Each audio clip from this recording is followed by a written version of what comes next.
근데 여기 잘 보니까 교과인대 서류평가를 해요. 그쵸? 네, 교과인대 서류평가를 하는데, 이 교과의 서류평가를 하는 이유가 무엇이냐? 교과의 서류평가를 하는 이유가 무엇일까? 그럼 교과의 서류평가를 한다라는 건 뭐냐? 교과는 정량평가만 하거나 또는 정성평가와 정량평가를 같이 하거나 하는 게 교과 전형이에요. 이거 조금 오해를 하실 수 있겠구나. 그러니까 교과 전형은 이렇게 해야 조금 덜 오해하시겠네. 교과 전형은 정량평가만 하거나 혹은 정량평가와 정성평가를 결합해서 하는 겁니다. 되셨죠? 교과 전형은 정량평가만 하거나 정량평가와 정성평가를 동시에 진행을 하는 경우가 있어요. 자, 이랬을 때 정량평가와 정성평가라는 저 개념을 최근에 각 대학들이 굉장히 많이 쓰고 있어요. 정량평가, 정성평가라는 개념을 이제 한 2년, 3년 정도 돼가는 것 같은데, 최근에는 그 정성평가와 정량평가라는 저런 말을 굉장히 많이 쓰고 있습니다. 저런 말을 굉장히 많이 쓰고 있어서, 그 정량평가란 그럼 뭐냐? 정량평가는 숫자를 점수화하는 겁니다. 숫자로 점수화하는 게 아니에요. 숫자를 점수화한다. 숫자를. 그러니까 이 점수를 만드는 건 똑같아요. 그러니까 정성평가에 점수가 없다고 생각하시는 분들이 많은데, 제가 말로는 이렇게 설명을 많이 했는데 오늘 이렇게 글자로 이렇게 쓰는 거 처음이거든요. 정성평가랑 정량평가를 저렇게 그러니까 글자로 쓰는 게 처음이에요. 써놓고 저 되게 뿌듯했습니다.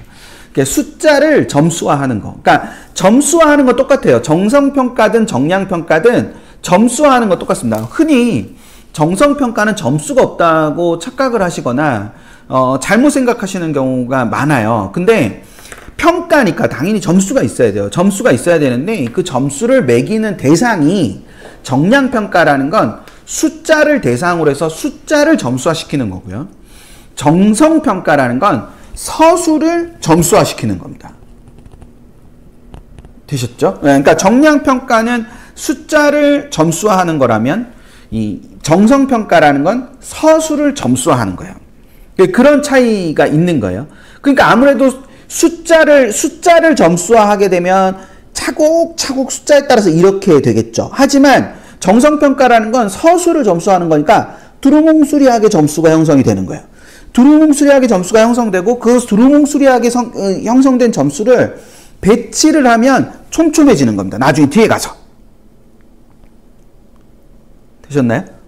그러니까 이게 점수화를 큰 덩어리로 10점, 9.5, 9 이런 식으로 숫자를 점수하면 차곡차곡 이렇게 쌓이는데 10점, 8점, 6점 이렇게 하면 두루뭉술하게 이렇게 되잖아요. 그러니까 근데 이거를 여러 경우의 수로 놓으면 이게 나중에는 차곡차곡 이렇게 쌓이게 된단 말이에요. 그러니까 그런 차이가 있기 때문에 그 부분을 생각을 했을 때 숫자를 점수화하는 정량평가만 하는 교과 전형도 있지만 정량평가와 정성평가를 동시에 해서 특히나 최근에 이 등급 나오는 과목이 이 1호 개정교육과정에 오면서 등급 나오는 과목이 줄었잖아요. 진로선택 과목은 등급이 안 나오니까. 그 등급 나오는 과목이 줄었으니까 아이들의 줄을 세우는 데 있어서 어려움이 존재하다 보니까 정성평가를 집어넣어가지고 그 정성평가에서 나온 것들을 같이 붙이면 애들이 더 차곡차곡 쌓일 거죠. 그러면 잘 끊겠죠. 네, 그러기 때문에 정성평가를 하는 대학이 늘고 있습니다. 자, 요거 선배 학부모님들 정성평가하는 대학이 늘고 있다면 한 번만 더 채팅창에다가 한번 써봐 주시면 좋지 않을까 싶습니다. 그래서 정성평가하는 대학이 늘고 있는데 그럼 정성평가하는 대학이 늘었을 때 대부분의 서류평가가 바로 이런 식으로 서술을 점수화하는 거라고 보면 되죠. 그럼 자, 여기에서 건대의 2025를 보시면 아주 설명을 잘하고 있어요. 건대가 아주 설명을 잘하고 있는데 여기 이제 여기를 잘랐는데 여기 제가 이제 캡처를 뜨면서 여기가 학생부 교과라고 돼 있고 여기는 원래 학생부 종합이라고 돼 있어요. 학생부 종합이라고 돼 있어서 지역균형, KU 지역균형은 학생부 교과 전형이고 KU 자기추천은 학생부 종합 전형입니다. 그러니까 학생부 교과 전형과 학생부 종합 전형이 각각 모두 교과 정성, 교과 정량이라는 이 표현이 존재하는데 이게 여기는 동그라미가 돼 있는데 여기는 X가 돼 있잖아요. 그쵸? 그러니까 학생부 종합전형에서는 교과 정성평가도 하지 않고 교과 정량평가도 하지 않는다. 그쵸? 근데 지역균형 전형, 즉 교과 전형에서는 서류에다가 X라고 돼 있어요. 그러니까 서류 평가를 하진 않는다. 하지만 학생부의 교과 정성 평가는 한다. 그렇게 하고 옆에다가 이렇게 표시를 해줬죠. 요거 중요한데? 요거 표시 보이세요? 표시? 예, 표시. 여기 표시. 요렇게 표시가 있다는 건 이 표시를 설명해주고 있다는 뜻입니다. 저 표시가 있다는 얘기는. 그러니까 앞으로 이제 전형계획안이나 아니면은 모집 요강, 수시 모집 요강이나 정시 모집 요강이나 이런 것들을 자꾸 읽게 되실 텐데, 그리고 제가 자꾸 읽으시라고 권해드릴 거예요. 강요는 할 수 없으니까 권해드릴 텐데, 그렇게 저걸 보시다 보면은 저런 표시들이 돼 있고 저런 표시들이 돼 있으면은 그거를 따져가서 보면은 좋아요. 그래서 이렇게 보면 여기서 서류라 함은 하나의 서류라 함은 학생부 전체의 교과와 비교과를 정성적으로 평가한다는 의미를 말하고, 교과 정성이라는 것은, 여기 있는 교과 정성이라는 것은 학생부의 교과학습 발달 사항만을 정성적으로 평가한다. 그러니까 다른 거 안 본다는 거죠. 창체 이런 거 안 본다는 거예요. 행특 이런 거 안 본다는 거예요. 그런 거 안 보고 교과학습 발달 사항, 교과학습 발달 사항만 본다. 교과학습 발달 사항. 건대는이라고 제가 그랬어요. 건대는 교과학습 발달 사항에 있는, 그러니까 즉 세특과 거기에 있는 그 세특을 통해서 세특에 있는 거를 정성평가한다. 되셨죠? 그런 얘기를 하는 겁니다. 굉장히 막 어렵진 않잖아요. 하지만 혼자 보기에는 되게 귀찮거든요. 혼자 보기엔 되게 귀찮으니까 오늘 이제 저랑 같이 이렇게 한번 보면서 저런 것도 찾아볼 수 있겠구나. 우리 원서 쓸 때 저런 걸 한번 찾아봐야지. 근데 원서 쓸 때는 마음이 급해가지고 잘 못 보니까 이번에 볼 때 이렇게 좀 한번 봐야 되겠다. 조금 그래도 여유가 있을 때 한번 찾아봐야 되겠다. 그런 마음이 드시길 간절히 바라면서, 거의 300분 되는 분들이 이 라이브로 들으시면서 그런 마음이 좀 샘솟아나시는 분이 10%만 계시면 저는 오늘 성공. 10%만 되면 저는 성공. 소박하죠? 10%. 우리 10%는 해주실 수 있잖아. 절 위해서. 그쵸? 예. 그러니까 그렇게 해서 좀 더 보자. 이렇게. 그렇게 되면은 굉장히 좋습니다. 그러니까 저거를 자꾸 보시면 이게 보여요. 이렇게 되게 많이 보여요. 그러니까 이렇게 보실 수 있어요. 근데 예를 들어서 동국대 똑같이, 자, 좀 전에 우리 건대 봤잖아요. 건대는 교과학습 발달 사항만 본다. 근데 동국대를 봤더니 동국대는 여기에 학생부 종합이라는 단어가 있고 여기에 학생부 교과라는 단어가 있는데, 여기에 전 영역, 학생부 종합은 학생부의 전 영역. 근데 학생부 교과는 교과 관련 영역이라고 돼 있어요. 교과 관련 영역. 근데 교과 관련 영역이 그냥 교과학습 발달 사항만 있는 게 아니라 출결사항이라든지 행동특성 및 종합의견도 사실은 있다. 근데 뭐는 안 본다. 창체, 자율활동이나 동아리 활동이 있는 창체는, 창의적 체험 활동은 보지 않는다. 하지만 행동특성 및 종합의견에 교과와 관련된 내용이 있을 수 있잖아요. 그리고 출결사항은 성실성을 나타내는 거니까 그 부분도 있는 거고. 그래서 그 부분을 가지고 생각을 했을 때 요렇게 되는 거다라는 거, 이제 그걸 생각을 해두면 되는 거죠. 그래서 그 부분을 가지고 생각을 하면 동국대는 건국대보다는 범위가 좀 넓어요. 그렇죠? 교과학습 발달 사항만으로 좁혀놓은 게 아니라 출결사항이나 행특을 보지만 출결사항이나 행특에 있는 것의 교과 관련 영역을 보는 거다라는 거, 이제 그 부분을 생각을 해두시면 될 거다라는 거예요. 조성근님, 그러니까 서류는 그렇죠. 창체나 서류는 학생부에 있는 모든 서술을 정성적으로 평가하는 겁니다. 그렇게 보시면 될 것 같고요. 정님이 물어보신 거에 답을 하자면, 그래서 이제 대학마다 그걸 찾아보실 필요가 있어요. 교과 성적에다 교과 세특이라는 거를 찾아보실 필요가 있다라는 거. 이제 그 부분을 생각을 해 두실 필요가 있어요. 그래서 그 부분을 염두에 두시고 생각을 해 주시면 될 것 같고요. 이진명님께서 학생부 교과 전형인데 자기 추천은 학생부 교과 전형이 아니라 종합 전형이에요. 여기서 칸이 나뉘어져 있잖아요. 여기서 칸이. 그래서 요 밑에 제가 지금 칸이 종합 전형이 비어 있다 그랬잖아요. 자기 추천은 종합 전형입니다. 종합 전형. 자기 추천은 종합 전형이고 여기는 교과 전형. 교과 전형은 KU 지역 균형만 교과 전형이에요. 여기 밑에는 요 밑에 종합 전형이라고 돼 있는 거를 이렇게 빼놓은 거고. 그래서 이제 요렇게 돼 있는 거다라는 거. 이제 그 부분을 생각하시면 됩니다. 되셨죠? 네. 좋습니다. 이해가 잘 되셨을 거라고 생각하면서 넘어갑니다. 그러면 이제 이런 거를 궁금해 하실 수 있잖아요. 전교과를 다 보나요? 이런 거 궁금해 하실 수 있잖아. 아닌가?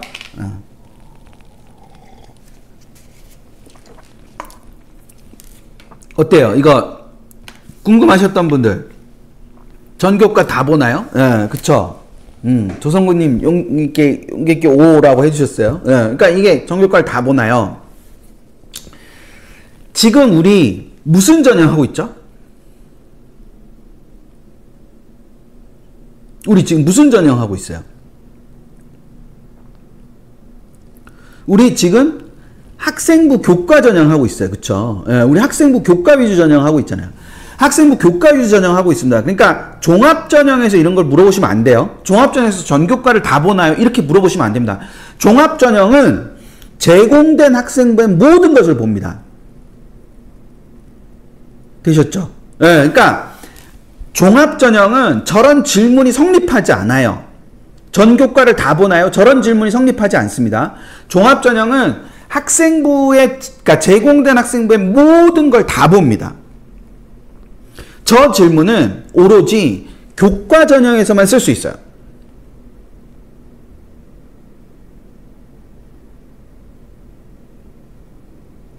되셨죠? 예. 오로지 교과 전형에서만 저걸 쓸 수 있습니다. 자, 그러면 보세요. 성균관대 전형계획안인데 여기 보면 이렇게 돼 있죠. 정량평가, 공통과목 및 일반 선택과목. 단 그 옆에 정성평가가 있는데 성대가 2025에 바뀌어요. 성대가 2025에 교과 전형 방식이 바뀌어요. 그 바뀌는 방식의 핵심이 뭐냐면은 정성평가가 전체 과목으로 확대됩니다.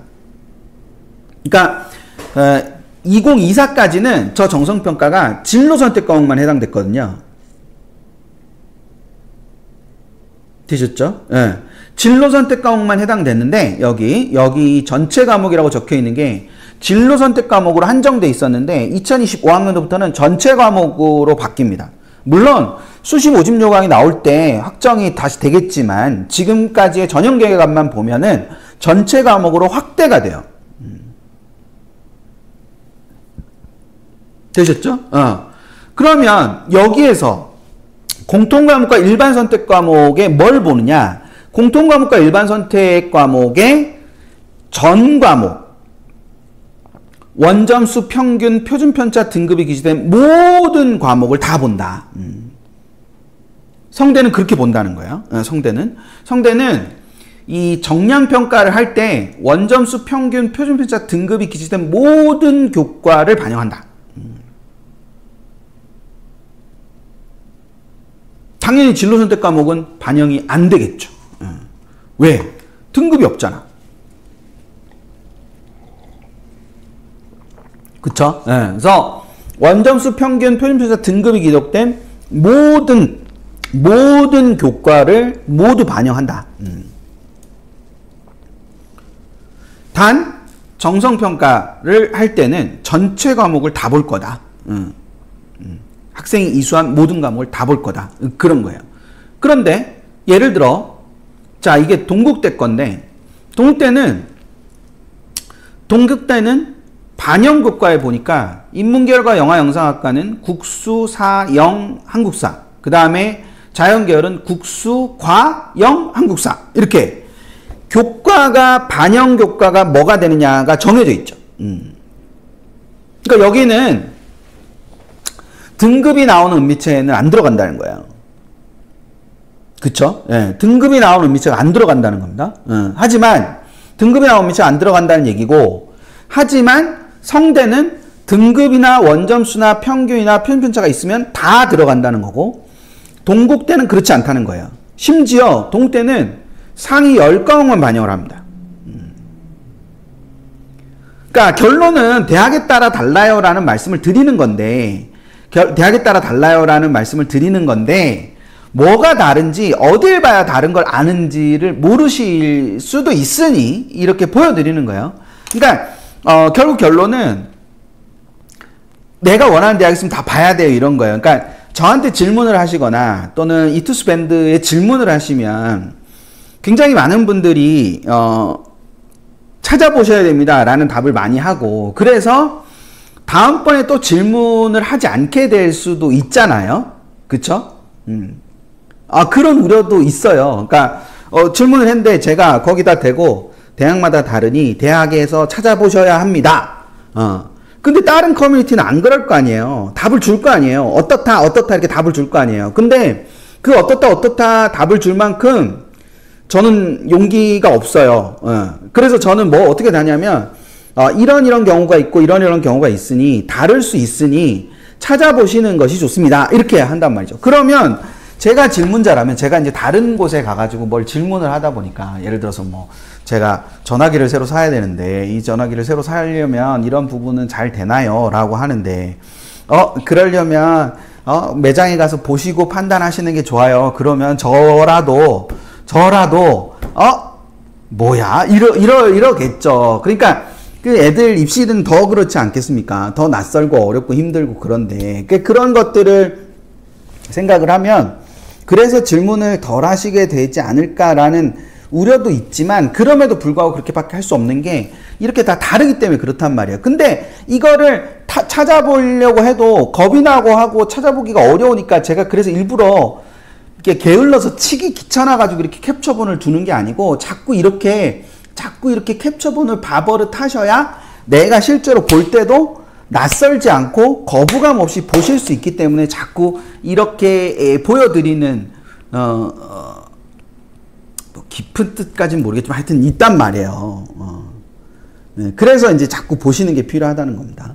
그래서 이게 이렇게 달라요. 성대와 동국대가 이렇게 다른 거를 우리가 알 수 있습니다. 때로는 저런 것들도 있어요. 각 교과 상위 3과목 이렇게 하는 것도 있어요. 각 교과 상위 3과목 저렇게. 요거까지 제가 캡처를 하려다가 이게 너무 복잡해져 가지고 이 각 교과 상위 3과목, 각 교과 상위 3과목, 그러니까 다른 어떤 대학에 보면은 각 교과 상위 3과목만 본다. 그러면 국어 3과목, 수학 3과목, 사회 3과목, 영어 3과목, 한국사는 1과목밖에 없으니까 이렇게 보는 거예요. 영어가 뭐 1학년 때 영어가 있잖아요. 그 1, 2학기 하나씩 한 과목씩 치는 학교가 많거든요. 그러니까 한 과목 그럼 벌써 2과목이잖아요. 그리고 그 다음에 또 하나는 뭐 영어 1, 영어 2, 뭐 영어 회화 뭐 이렇게 있는데, 그렇게 3개 중에서 영어 2가 제일 등급이 좋다. 그럼 영어 2를 이렇게 써주는 거죠. 각 교과별 상위 3과목 이렇게 써주는 학교들도 있다는 겁니다. 그런 대학도. 그러니까 우리가 어떤 거를 목표로 하느냐에 따라서 그게 달라질 수 있는 겁니다. 그게 아까 그 엑셀 파일 기억나세요? 엑셀 파일에도 다 정리돼 있어요. 엑셀 파일도 다 정리돼 있으니까 엑셀 파일도 그렇게 해서 활용을 하시면 돼요. 되셨죠?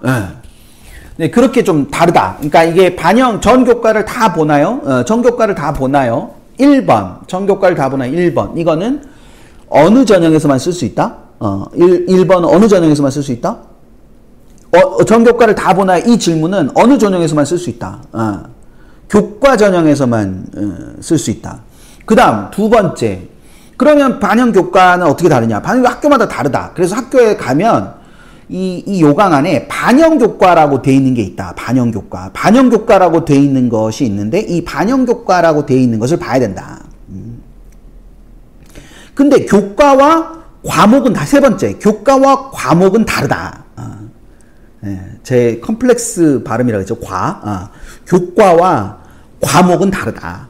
그러니까 교과라는 건 국어 교과. 근데 국어 교과 안에 국어가 있고 독서가 있고 화법과 작문이 있고 언어와 매체가 있고 이런 건 다 과목이잖아요. 과목.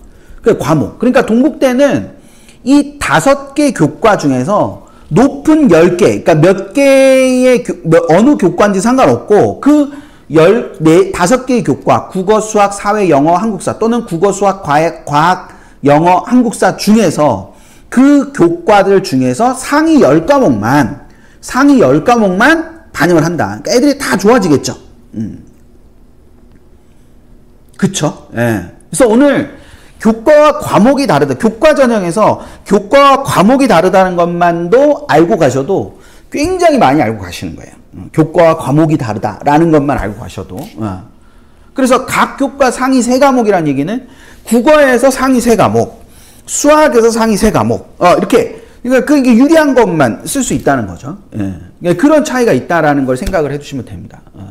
교과와 과목의 차이만 아시는 분들이 많이 계셔도, 요건 조금 욕심내가지고 50명만 이해하셔도 오늘 성공. 그쵸?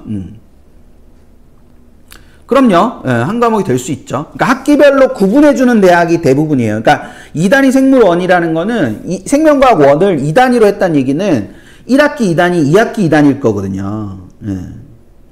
그쵸? 그러니까 1학기 2단위, 2학기 2단위일 거예요, 아마. 따뜻한 어른님. 그러니까 그거를 각각 한 과목으로 쳐주는 대학이 대부분이에요. 그러니까 학기가 다르면 다른 학기로 쳐줍니다. 라고 대체로 그 모집 요강 안에, 수시 모집 요강 안에는 그렇게 나타내거든요. 수시 모집 요강 안에는 그렇게 나타내기 때문에 그러니까 학기가 다르면 다른 과목임, 과목명이 같아도 학기가 다르면 다른 과목임 이렇게 적혀 있어요. 그 밑에 보면은. 그거 다 적혀 있습니다, 거기. 나중에 이제 수시 모집 요강에 가면. 여기는 지금 전형계가 아니기 때문에 그냥 이렇게 다르다라고 하죠. 그러니까 그렇게 되는 겁니다. 근데 이제 경우에 따라서는 최근에는 생명과학 원을 4단위로 해가지고 한 학기에 끝내는 학교도 되게 많아요. 집중이수제처럼. 그렇게 해서 그 생명과학 원을 한 학기로 그냥 끝내버리는 경우도 되게 많거든요. 그런 경우도 있습니다. 그런 경우가 좀 더 많죠. 그러니까 뭐 수학이나 뭐 이런 것들도 그냥 한 학기에 다 끝내는 거. 왜냐하면 이제 고교학점제 때문에 이거를 이제 1학기도 깔아주고 2학기도 깔아주고 이래야 되는 경우들이 많기 때문에 그런 경우들이 많기 때문에 그냥 4단위로 한 번에 끝내는 거. 뭐 그래서 5단위 과목들도 많이 생기죠. 5단위 과목들도 많이 생기고 그런 경우들이 많이 있습니다. 물론 이제 그걸 한 과목으로만 치는 대학도 있으나 대체로는 그걸 2과목으로 쳐주는 학교들이 많이 있습니다. 그래서 그런 차이들을 생각을 해두시면 되고 대학들도 이제 그 고교학점제와 연관해서 그런 걸 생각하기 때문에 나중에 수시 모집 요강 나올 때 확인을 꼭 하셔야 됩니다. 그걸 한 과목으로 치는 학교가 있을 수도 있어요. 대학이 있을 수도 있으니까 그거는 나중에 꼭 한번 확인을 해보시면 좋겠습니다. 따뜻한 어른님 아시겠죠? 모집 요강에서 확인하셔야 됩니다. 이제 뭘 확인하셔야 되는지를 아셨으니까 나중에 확인하시면 되죠. 그렇게 확인하시면 됩니다. 여기 똑같이 이제 이걸 보다 보니까 아까 석차 등급을 쓴다라고 돼 있잖아요. 그쵸? 석차 등급. 석차 등급을 쓴다라고 돼 있는데, 즉, 석차 등급은 등급이 나오는 공통 과목과 일반 선택 과목에 석차 등급을 쓰는 거예요. 석차 등급.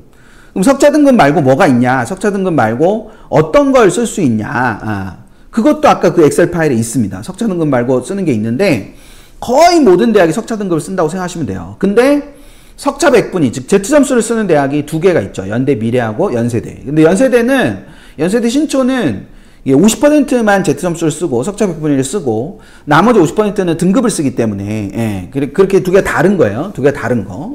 2개가 다른 겁니다. 그리고 연대 미래는 이 석차 등급은 전혀 없이 그냥 Z점수만 씁니다. 그런 차이가 있어요. 그런 차이가 있고 그 다음에 이제 찾다 보니까 여기 이제 표준점수, 그러니까 자체 표준점수를 만들어 쓰는 청주대가 있고 원점수를 쓰는 한국침례신학대가 있습니다. 요거를 빼면 나머지는 전부 다 석차 등급을 쓴다고 생각하면 됩니다. 되셨죠? 이렇게 한번 정리도 한번 해 드려야지. 정리도. 석차 백분위 하는 대학은 저렇게 있고, 그 다음에 표준점수 보는 대학은 청주대 하나만